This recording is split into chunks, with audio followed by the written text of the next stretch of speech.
Hello student, कैसे हैं आप सब। एक बार पुनः सी कोचिंग क्लासेस पर स्वागत है। उम्मीद करता हूं आप सब अच्छे होंगे, मस्त होंगे, बेहतर होंगे, आपकी पढ़ाई बेहतर चल रही होगी। यदि बच्चों आप बोर्ड एग्जाम 2023 में एग्जाम दिए थे और आप लोगों का रिजल्ट थोड़ा बहुत गड़बड़ हो गया है, मतलब एक सब्जेक्ट में फेल हो गए, 2 सब्जेक्ट में फेल हो गए, अब आगे तैयारी कैसे करें, इसका स्ट्रेटजी क्या होना चाहिए, इस पर मैं आज ये वीडियो आपको दे रहा हूँ।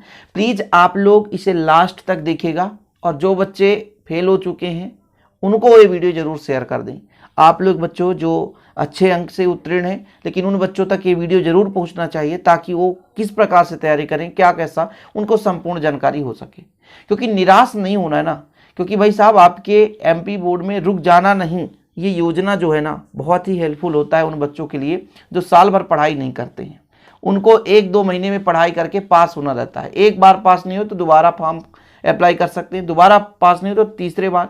रुक जाना नहीं, जब तक आप पास नहीं होंगे तब तक ये फॉर्म चलता रहेगा। अब कोई बच्चा सोचेगा कि हम रुक जाना नहीं में फॉर्म अप्लाई करेंगे और कॉलेज भी करते रहेंगे, तो ये इम्पॉसिबल है। रुक जाना नहीं का मतलब ये है कि आप लोग यदि कॉलेज में एडमिशन के पहले पहले पास हो जाते हैं बच्चों तो ठीक है, अन्यथा आपका कॉलेज में एडमिशन नहीं होगा, ध्यान रखिएगा। रुक जाना नहीं का फॉर्म कौन बच्चा भरेगा? वही बच्चा जो 12th में 2 सब्जेक्ट में फेल होगा, अर्थात यदि एक सब्जेक्ट में वो फेल है बच्चों, यानी एक सब्जेक्ट में यदि वो फेल है तो फिर आपको पूरक परीक्षा देना होता है, ठीक है। यदि आप एक से अधिक सब्जेक्ट में हैं तब आपको रुक जाना नहीं का फॉर्म भरना होता है। कुछ लोगों को यही समस्या होती है ना कि पता ही नहीं चलता कि कब सप्लीमेंट्री कहलाते हैं, कब फेल कहलाते हैं। तो 12th में आपका 5 सब्जेक्ट होता है, 5 सब्जेक्ट में यदि आप एक सब्जेक्ट में फेल है तो आप पूरक है। क्या है? पूरक है। लेकिन बच्चों यदि एक से अधिक में 2 सब्जेक्ट यदि आपका हो गया तो फिर आप क्या हो गए? फेल हो गए।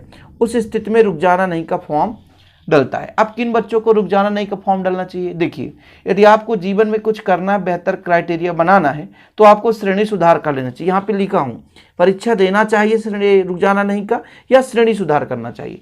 तो बेहतर कुछ जीवन में करना है, यदि आप सोचोगे कि 45% है, 55% है और इससे मैं अच्छा कॉलेज पा जाऊं, तो ये इम्पॉसिबल है। कॉलेज भी आपको अच्छा नहीं मिलेगा। तो बच्चों आप लोगों के लिए भैया एक और ऑप्शन रहता है श्रेणी सुधार का। तो जो बच्चा कम अंक लाया है और 1-2 सब्जेक्ट से फेल है तो अपने स्कूल में चर्चा करके बात करके श्रेणी सुधार कर ले और इस साल बेहतर कर ले, ठीक है। ये चीज हो गया। पूरक यदि आप एक सब्जेक्ट में और बाकी सब्जेक्ट में आपके अच्छे अंक हैं तो फिर आप पूरक का परीक्षा दे लें, और आपके बाकी अदर सब्जेक्ट में भी कम अंक हैं तो फिर आप श्रेणी सुधार कर लें। ध्यान रखिएगा, आप लोगों को थोड़ा सा मैं डीप में चर्चा कर रहा हूं, आप लोगों का भविष्य अंधकार में ना जाए। बच्चों एक चीज मैं आपको बता दूं कि इस साल एमपी बोर्ड का जो रिजल्ट आया है ना वो 55% है। 12th का कितना है? 55% है। ये 12th का है, कहानी है। इसके पीछे का रीजन जानते हैं क्यों? क्योंकि भैया एमपी बोर्ड में 90% बच्चे केवल और केवल फेक पेपर के पीछे पड़े रहते हैं। जो बच्चा पढ़ता है, जो यूट्यूब पे आता ही नहीं है, या कि जो यूट्यूब पे आया भी और जो केवल और केवल मतलब की चीजों को देखता है, काम की चीजों के लिए यूट्यूब पर आता है, पढ़ाई करने आता है, वो बच्चा पास हुआ है, वो बच्चा टॉप किया है।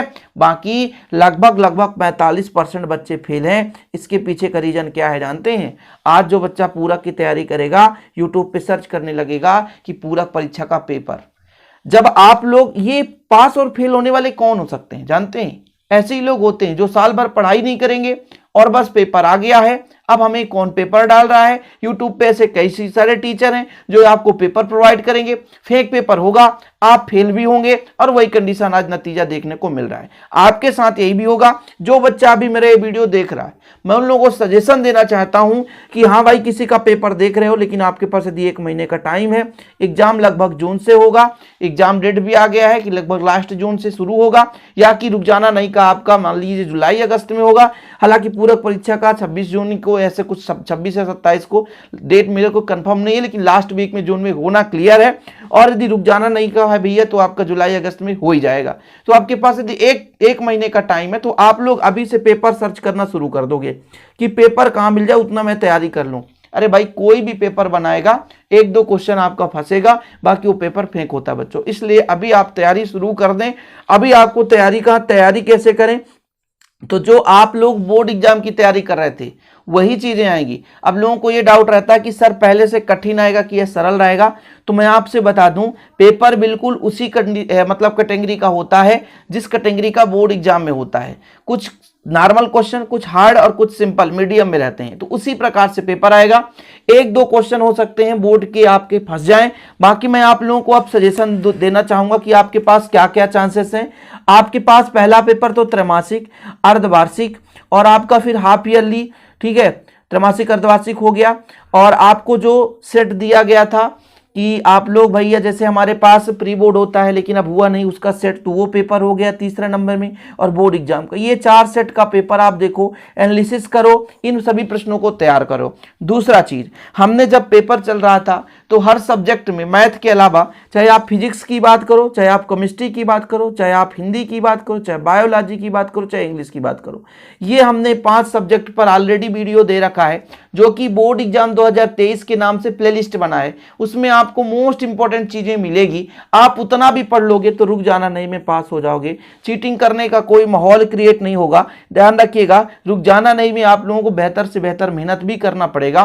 कुछ बच्चे कहेंगे नहीं सर चीटिंग होता है, तो हो सकता है कहीं कोई चीटिंग करने दे, बाकी ये बोर्ड एग्जाम की तरह होगा। रुक जाना नहीं में आपको उसी प्रकार से पेपर देना होगा जिस प्रकार से बोर्ड एग्जाम में देते हैं। तो बच्चों यदि आप लोग हल्के में लेंगे कि रुक जाना नहीं में हम फॉर्म डालेंगे, इनका फीस भी लगता है, जितने बार आप पेपर देंगे उसका फीस भी लगेगा, और कुछ परसेंटेज यदि आपके पास कहीं ना कहीं जो बीपीएल कार्ड होता है उसके माध्यम से गरीबी रेखा के तहत आपको कुछ मतलब थोड़ा बहुत छूट मिल जाता है, बाकी छूट भी नहीं मिलता। इसलिए बच्चों आप लोग अभी से मेहनत शुरू कर दें। किस प्रकार से तैयारी करना है 1 महीने में, मैं वो चीज चर्चा कर रहा हूं। यदि आप फेक चीजों पर रहेंगे तो फिर से फेल होंगे। पूरा का परीक्षा इंग्लिश का देने जा रहे हैं, 1 महीना मेहनत नहीं करेंगे तो आप फिर से फेल हो जाएंगे। इसलिए बच्चों अभी से सुधर जाओ, अभी से संभल जाओ। मैंने कहा ना, कौन बच्चा फेल और ये पूरा हो रहा है? कौन बच्चा जो केवल और केवल ये करने आता है यूट्यूब पे कि आज पेपर मिल जाए कल हम सॉल्व कर दें। वो 10 पेपर देख के जाता है और 10 पेपर बस देख के जाता है, उसका सॉल्यूशन नहीं देखता। अपन लोग ऐसा नहीं करते, अपन लोग रियल कंटेंट पर मतलब बिलीव करते हैं। और बच्चों आपको हमने जो भी वीडियो सॉल्यूशन दिया है, जब भी पेपर टाइम में अच्छे बच्चों ने 91, 92, 93, एक बच्चे का तो 97% है। भले ही वो भाई हमारे चैनल में पढ़ करके कहीं और से भी पढ़ रहा हो। बहुत सारे बच्चे ऐसे होते हैं जो ऑनलाइन की कोचिंग करते हैं, ऑफलाइन भी, जिनको समझ में नहीं आता तब वो यूट्यूब पे आते हैं। तो जो लगातार हमसे जुड़े हुए लगभग 1 साल में 2-3 हजार स्टूडेंट तो हमारे व्हाट्सएप में जुड़ जाते हैं, जो नोट्स लेते हैं। तो ऐसे बहुत सारे बच्चे हैं जो हमारे एक्सपीरियंस के आधार पर पढ़ाई करते हैं, उनका अच्छा रिजल्ट आता है। लेकिन जो बच्चा केवल और केवल फेक चीजों पर जीता है वो बाद पे बहुत रोता है। और आज कौन बच्चा रो रहा है? वही रो रहा होगा। ये मैं वीडियो आपको क्यों दे रहा हूं, क्यों आपको इतना कह रहा हूं बच्चों? क्योंकि आपके रिजल्ट के पीछे आपके माँ बाप का भविष्य छिपा है। आपका तो छिपा ही है, आपके माँ बाप की आशाएं उम्मीद थी लेकिन आपने वो नहीं कर पाया। लेकिन फिर भी निराश ना होइए, आगे भी अभी आपके पास समय है, अभी मेहनत करना शुरू कर दीजिए। अब ये नहीं कि हम जब फॉर्म डाल देंगे तब फॉर्म अप्लाई करिए, रुक जाना नहीं का फॉर्म ओपन है, पूरा का भी फॉर्म अप्लाई करिए और सीधा तैयारी कर लीजिए। आपके पास नहीं है कोई सुविधा, आपके आसपास एमपी ऑनलाइन में जाए, वहां से फॉर्म अप्लाई करें। ओके तो तैयारी कैसे करना है? प्लेलिस्ट में मोस्ट इंपोर्टेंट क्वेश्चन का प्लेलिस्ट बना है, वहां पे हम क्वेश्चन बस नहीं, वहां पे सॉल्यूशन भी दे रखे हैं कि केमिस्ट्री के पुराने ही मतलब ब्लूप्रिंट के आधार पर, पुराने सिलेबस के आधार पर ही पढ़ाई करना है। नया सिलेबस 24 का आपको नहीं ध्यान देना है, आपको 2023 के ही सिलेबस के आधार पर तैयारी करना है। जो कट ऑफ सिलेबस था उसे आपको नहीं पढ़ना है, केवल और केवल मोस्ट इंपोर्टेंट चीजों पर ध्यान देना है। फेक पेपर पर आप बिल्कुल बिलीव नहीं करना। 10 चैनल पे आप 10 पेपर पाओगे और आप कंफ्यूज हो जाओगे। तो बच्चों आप लोग मेहनत करो। मैं जानता हूं इसमें से केवल 5-10 ही बच्चे पढ़ेंगे, लेकिन ये गारंटी है जो इस रास्ते पर चलेगा वो पास होगा और आगे चल के तैयारी करेगा, वो फेल तो नहीं हो सकता। ये गारंटी है, जो बच्चा मानेगा वो पास होगा। वैसे भी 100 में से 5 ही बच्चा मानता है, 95 बच्चा तो कहता है कि कौन बकबक कर रहा है, कोई फायदा नहीं है। वो अपने माँ बाप की बात नहीं मानता तो टीचर की क्या बात मानेगा। लेकिन जो बच्चा बात मानेगा तो गारंटेड मैं कहता हूं आपके अच्छे रिजल्ट आने वाले हैं। तो बच्चों उम्मीद करता हूं वीडियो पसंद आएगा, पसंद आए तो लाइक करके शेयर कर दें। हमारे चैनल पहली बार चैनल को सब्सक्राइब कर लें। और यदि आप इसकी तैयारी करना चाहते हैं, यदि नोट्स आपके पास नहीं है, कम समय में नोट्स भी तैयार नहीं कर पाएंगे, तो नोट्स के लिए 9685 29 91 49 हमारे पास 3 सब्जेक्ट के नोट्स हैं, फिजिक्स, केमिस्ट्री और बायोलॉजी। 1 सब्जेक्ट 100 रुपीज चार्ज, जो आप 1 महीने नहीं 3 महीने में भी तैयार नहीं कर पाओगे बच्चों, वो चीज़ मैं 100 रुपीज़ में दूंगा। आप यदि फिजिक्स में पूरक हैं या केमिस्ट्री में या बायोलॉजी में, तो नोट्स लेकर के तैयारी बेहतर करिए। आप लोग यदि उतना पढ़ लेंगे तो आपका बेहतर रिजल्ट आ जाएगा। नोट्स का चार्ज मात्र 100 रुपीज़ लगता है, क्योंकि बच्चों उसके पीछे हमारी टीम काम करती है, हम भी मेहनत करते हैं, तो थोड़ा सा 2 रुपये लेना पड़ता है। उम्मीद करता हूँ आज का सेशन कंप्लीट और पसंद भी आया होगा। जय हिंद, वंदे मातरम।